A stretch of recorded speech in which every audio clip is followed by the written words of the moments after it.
So, here's a huge problem with AI. How do we actually know if it's giving us good answers?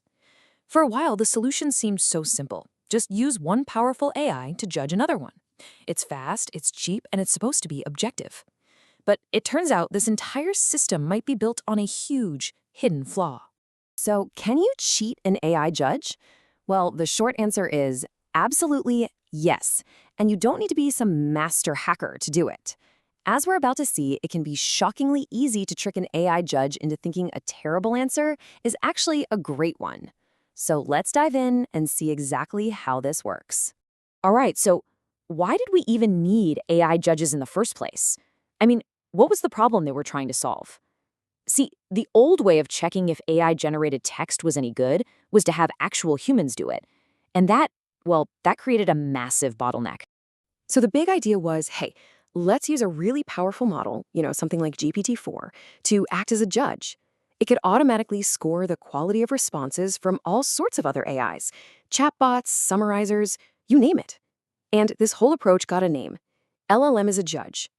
And look, on paper, this was a total game changer. Human judges are slow, they're expensive, and let's be honest, they bring all of their own subjective biases to the table.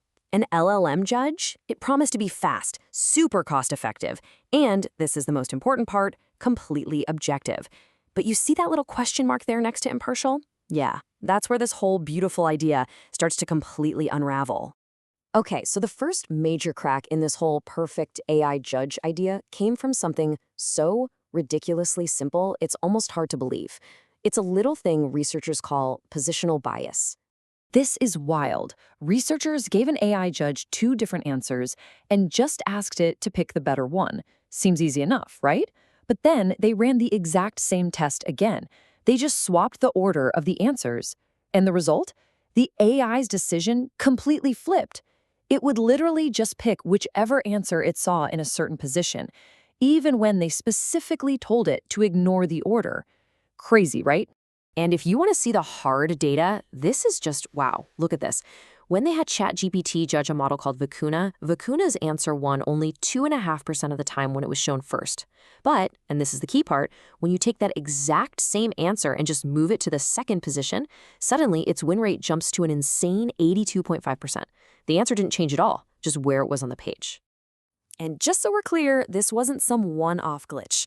In this specific matchup, 82.5% of the time, the AI judge completely contradicted itself based on nothing more than where the answer was placed. That number, that's what researchers call the conflict rate, and it's just a huge blow to the whole idea of an impartial AI judge. But wait, it gets worse.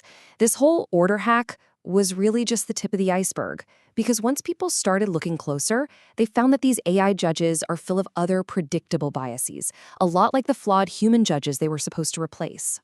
They basically found four major vices that keep messing with the AI's judgment. It loves long answers. It's a sucker for pretty writing. It bows down to authority. And, get this, it even has something called a nepotism bias. Okay, first up, verbosity bias. Basically, these AI judges think longer means better, period. They totally confuse the quantity of words with the quality of the information. It's like this restaurant review here. The long, rambling one gets a 9 out of 10 for being comprehensive, while the short, to-the-point one gets punished for being too brief.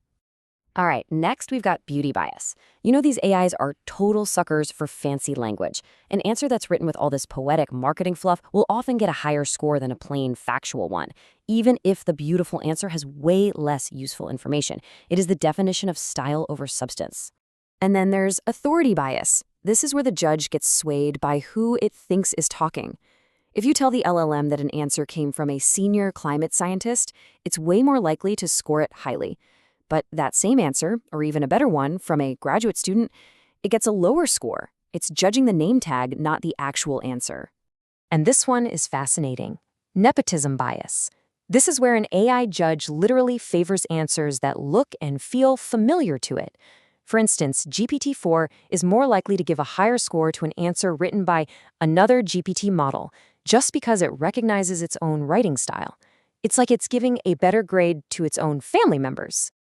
So, okay, we have all these specific biases, But underneath it all, researchers found an even deeper, more fundamental problem with how these models even read stuff, especially longer documents. Yeah, this quote right here just nails it. Think about it. These models aren't carefully reading every single word like a focused human. Nope, they're basically skimming, and where they pay attention, well, it's super uneven. What this creates is something called a U-shaped attention pattern. It pays a ton of attention to the beginning of the text, we call that primacy bias, and it pays a ton of attention to the very end, that's recency bias. But that whole giant section in the middle, it's basically a huge blind spot. All the crucial details, the nuance, the key arguments, they can just get completely lost in there.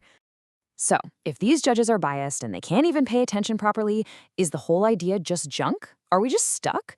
Well, not exactly. The good news is, researchers are already finding clever ways to try and fix this. Let's look at two of the most promising fixes. First, for that positional bias we talked about, the fix is actually pretty straightforward. You just balance the order. You run the test twice, swap the positions, and then average the scores. Easy enough. And second, to get the AI to actually think more deeply, you can use a cool technique called chain of thought. You basically force it to spell out its reasoning, step by step, before it's allowed to give you a final score. It makes it way harder for it to just rely on those surface-level biases. So what's the big takeaway here? It's that these AI judges are nowhere near the perfect objective referees we hoped they would be. They have predictable, almost human-like flaws. And that really leaves us with a much bigger, more critical question. If we can so easily fool the systems that are designed to evaluate AI, what other bigger blind spots are we missing in the technology we're starting to rely on every single day?